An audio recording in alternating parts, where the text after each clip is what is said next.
India's number 1 varicose veins hospitals ఐబీసీను సంప్రదించండి. మీ నొప్పి లేని ప్రయాణాన్ని ప్రారంభించండి.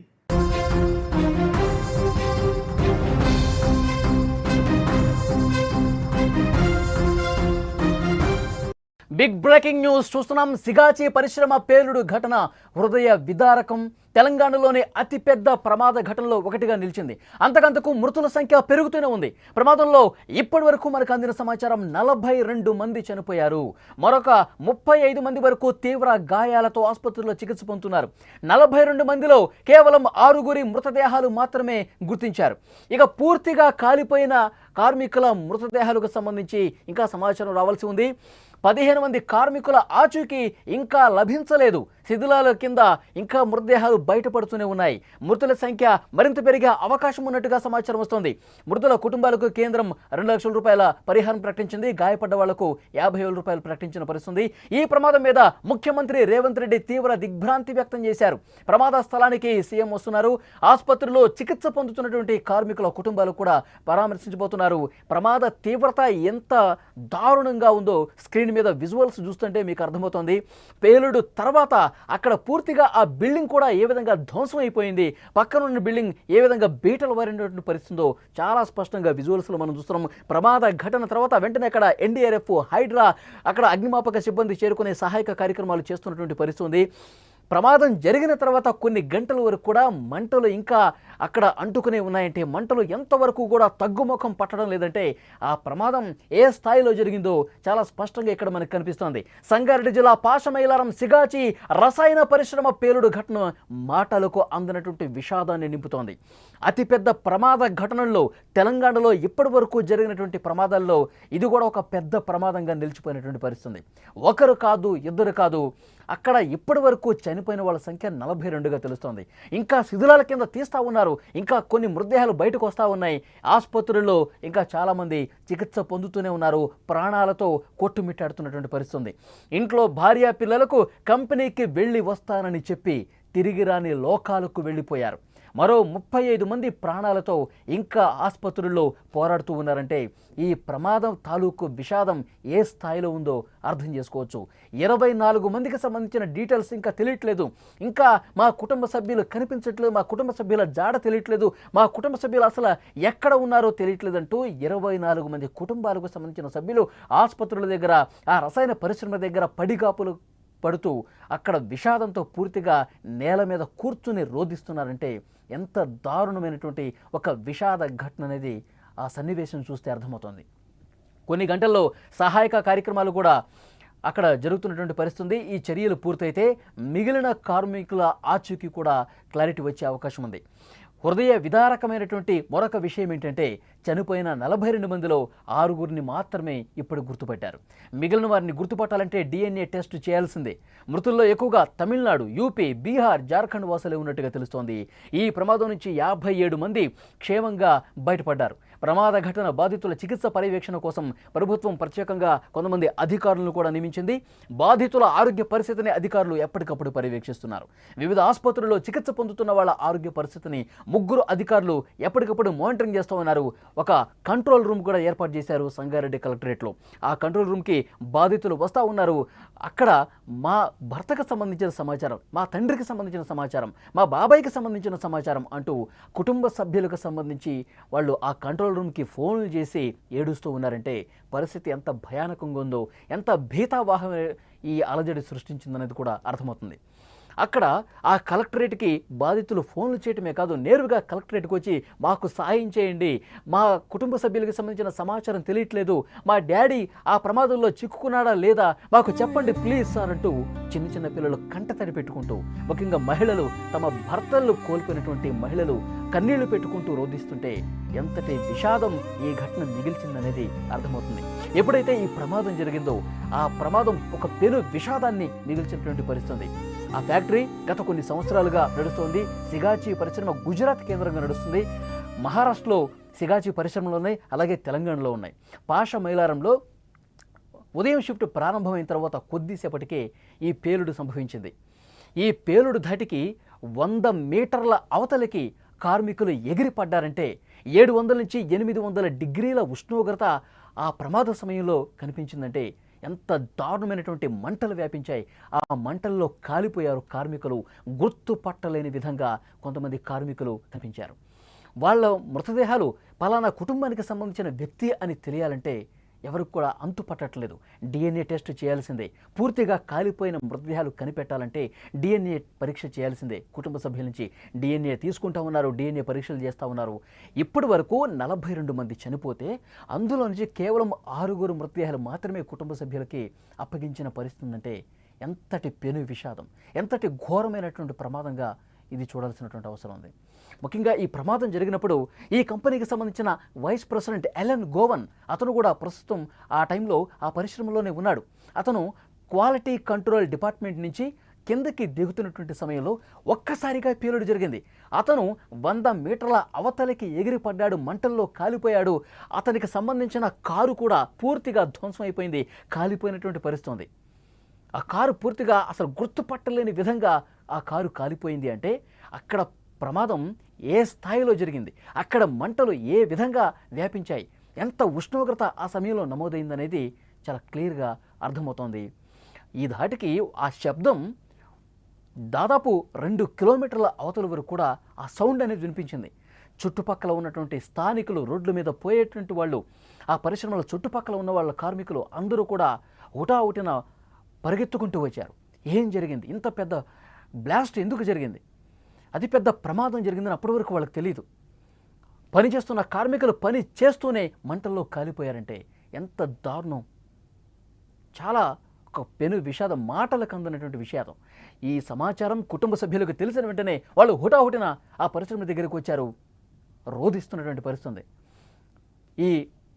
ఈ పరిశ్రమలో పనిచేస్తున్న కార్మికులు, ఇందులో మా కుటుంబ సభ్యులు ఉన్నారు, వాళ్ళకి సంబంధించిన సమాచారం ఏదైనా ఉంటే ఇవ్వండి అంటూ అక్కడ ఉన్న అధికారుల్ని, రెస్క్యూ చేస్తున్నటువంటి సిబ్బందిని ప్రశ్నిస్తూ ఉన్నారంటే, వాళ్ళ కన్నీళ్లు పెట్టుకుంటూ ఏడుస్తూ ఉన్నారంటే ఈ ప్రమాదం తాలూకు విషాదం ఎన్ని కుటుంబాలను చిత్రం చేసిందో ఇక్కడ మనకు కనిపిస్తోంది.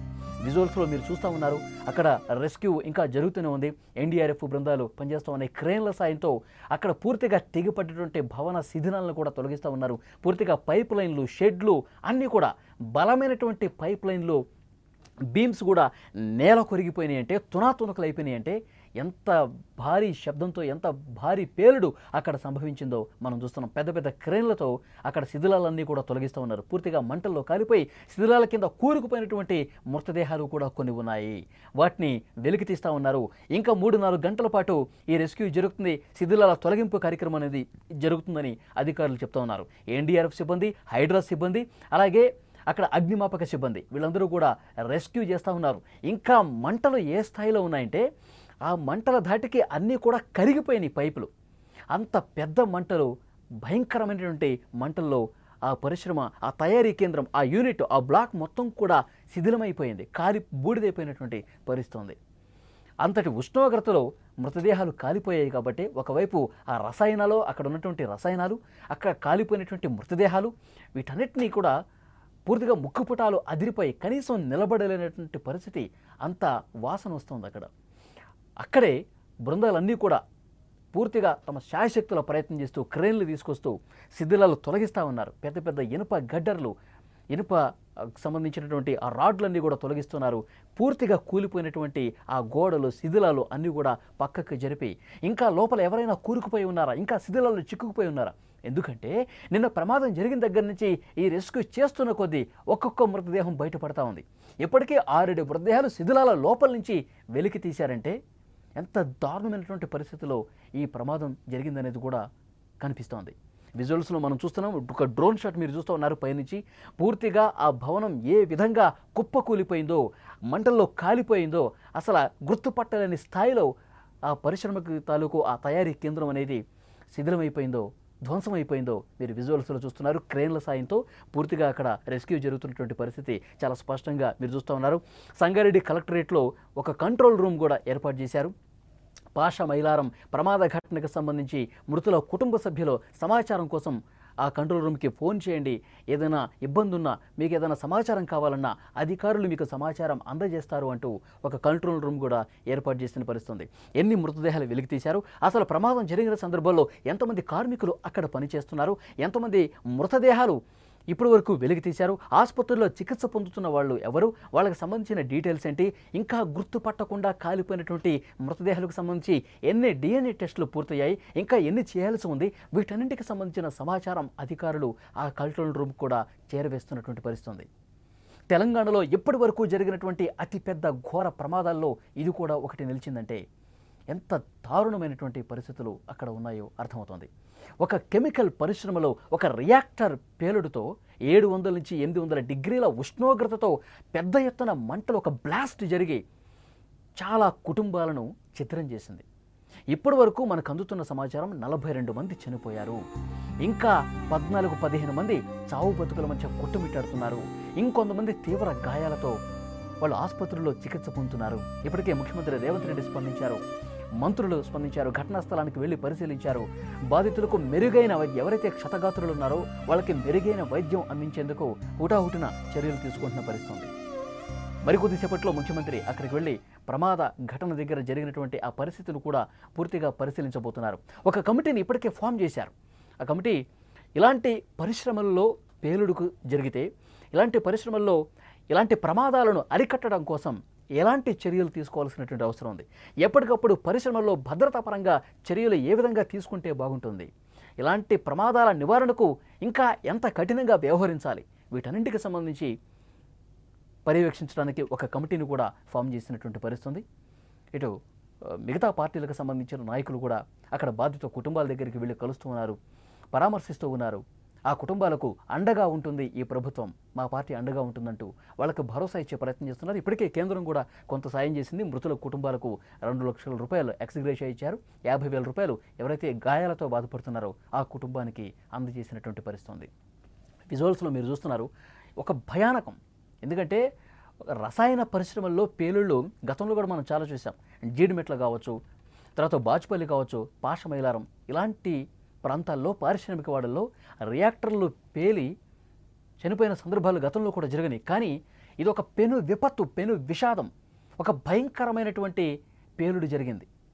ఒక్కసారిగా అక్కడ పూర్తిగా స్ప్రేయర్ డ్రయర్స్ వీటి సాయంతో అక్కడ ఉన్నటువంటి ముడి సరుకును తయారు చేసే సమయంలో ఆ ముడి సరుకు అక్కడ కెమికల్కి తయారు చేసేటప్పుడు స్ప్రేయర్ డ్రయర్స్ అనేటువంటి ఉంటుంది.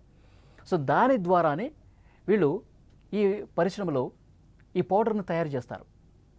ఆ స్ప్రేయర్ డ్రయర్స్ పట్ల సరైనటువంటి భద్రతా ప్రమాణాలు పాటించకపోవటం వల్ల, ఎప్పటికప్పుడు క్లీనింగ్ ప్రాసెస్ ఆ స్ప్రేయర్ డ్రయర్లో చేపట్టకపోవటం వల్ల ఈ పేలుడు జరిగిందని చెప్పి ప్రాథమికంగా సమాచారం వస్తుంది. సో ఇలాంటి భద్రతా ప్రమాణాలు తప్పకుండా పెను విపత్తులు సంభవించే రసాయన పరిశ్రమల్లో తీసుకోవాల్సినటువంటి అవసరం ఉంది. ఈ భద్రతా ప్రమాణాలు గాలికి వదిలేస్తారు, కార్మికుల ప్రాణాలను గాల్లో దీపంలో పెడతా ఉంటారు. సో ఇది జరగటానికి వీల్లేదు. డెఫినెట్గా పరిశ్రమల్లో భద్రతాపరమైన చర్యలు 100% తీసుకోవాల్సినటువంటి అవసరం ఉంది. అవి తీసుకోకపోవటం వల్లే ఇవాళ 50 మంది కుటుంబాలు పెను విషాదం, ఇంకా మృతుల సంఖ్య పెరిగే అవకాశం ఉంది. దాదాపు 55 మంది వరకు పెరిగే అవకాశం ఉందని సమాచారం వస్తోంది. ఎందుకంటే వెంటిలేటర్ మీద 10ల సంఖ్యలో ఇంకా కొన ఊపిరితో మిట్టాడుతున్నటువంటి పరిస్థితి ఉంది. ఆ ప్రమాదం తాలూకు దృశ్యాలు మీరు స్క్రీన్ మీద చూస్తూ ఉన్నారు. ప్రమాదం తర్వాత అక్కడ పూర్తిగా ఆ పరిశ్రమ ఏ విధంగా కుప్పకూలిపోయింది. ఇంకొక బిల్డింగ్ అయితే పాక్షికంగా దెబ్బతిన్నటువంటి పరిస్థితి ఉంది.